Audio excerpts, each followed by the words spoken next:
Hey, what's up guys? This is Alex and this is the Beta Alpha Show. And if you like the information that you're receiving, please subscribe, hit the all bell so that you get a notification every time I post a new video. And please subscribe and like. So I'm doing this video kind of at the suggestion of my teacher, Quazi Johir, and it's about seminal retention because he did one and now I'm going to do one. So you know, it's a hot topic now. You know, it's a hot topic, but the good thing about it is that it's a very, very, very old story. It's been going on for thousands of years. I mean, once mankind got to the level of being able to be safe in an environment, so that they got past their first chakra. You know, you have these different chakras, and each chakra has its own its own issues as we move on to being enlightened beings.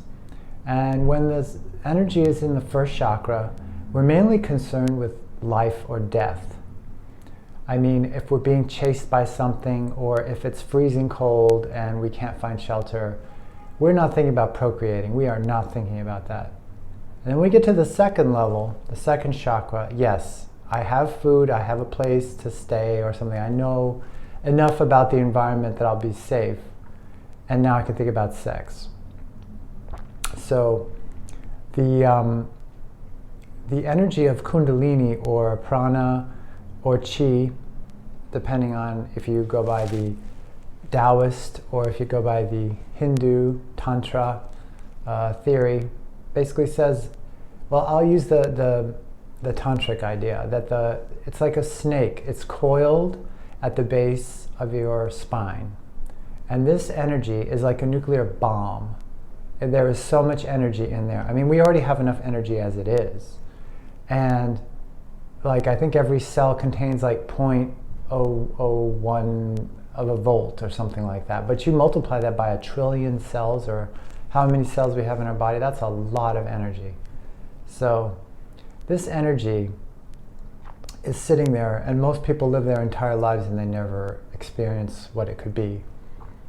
I personally have experienced this, and after a long period of time of discovering it in a meditation, in the causal plane, doing the causal plane work, and maybe I'll do a video on that another time about the causal plane. Some energy shot up my spine and it totally freaked me out. And I was a wreck for a while. I couldn't rest. I couldn't, you know, it was a terrible situation and I didn't know how to handle it, right? And I'd gone to a lecture like the year before, and it was with Ram Dass, and Ram Dass said, you know, I asked him the question, you know, what is this Kundalini? What is this stuff? And he was like, yeah, you know, he was talking about this woman, and she said, she called Ram Dass and she said, what's going on with me? I have all this energy. I don't know what to do. I ride my bike, you know, 12 hours a day. I just can't stop. What's going on? He goes, it's just your Kundalini. It'll calm down. Don't worry. But fortunately, I don't know what happened with her, but with me, it kind of calmed down a little bit. And then my friend invited me to go to a meditation with a guy that helps you raise your Kundalini. So I don't know why I thought I would go, but I did go. And sure enough, like just a few minutes into the meditation, I felt it happen again. And I just had to stop. I had to stop and I had to just rest. So I've been playing with it on and off and a lot more now. It's very powerful energy and it should be taken seriously. I mean, I know we think about sex and you know, and the pleasure of it and everything like that. But it's energy. And if it's in the first chakra, it's this kind of energy. When it goes all the way up to over the head, which is where they have orgasms in tantric sex, that the actual orgasm occurs over the head. And you have to sort of experience it to know what I'm talking about. So it's just sort of a primer to say breath is very, very important, and relaxation is very, very important, and just being able to preferably with your partner, because I mean you can work by yourself, of course, but it's great to have a partner because the energy can get transferred much faster, and it just gives you more intimacy. It helps you let go more and stuff like that. So if you're able to explore that with your partner, that's great. So that's all I really wanted to say right now, that it's just very, very powerful energy. And there's this, I guess he's a psychologist. His name is Stanislav Grof.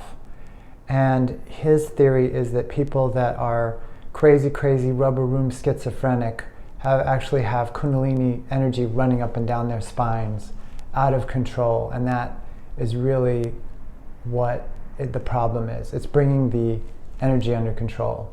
And some people have out of control orgasmic energy all the time. And it's not, I don't know if you ever saw that TV show True Blood, and it was like, when that energy stays in his second chakra, it's great at first, but then it's not so great, because you need peaks and valleys. You want to enjoy it, and then you want to take a rest, and you want to enjoy it. I mean, you think you want it all the time, but you still need a rest. So this is just sort of an introductory idea of what this is all about, and I'll be doing more things about it in the future. So again, if you like this information, please subscribe and like, and make sure you hit the all bell so you get any information every time I post a video, which will be every week. All right, so this is the Beta to Alpha show, and I'll see you guys soon.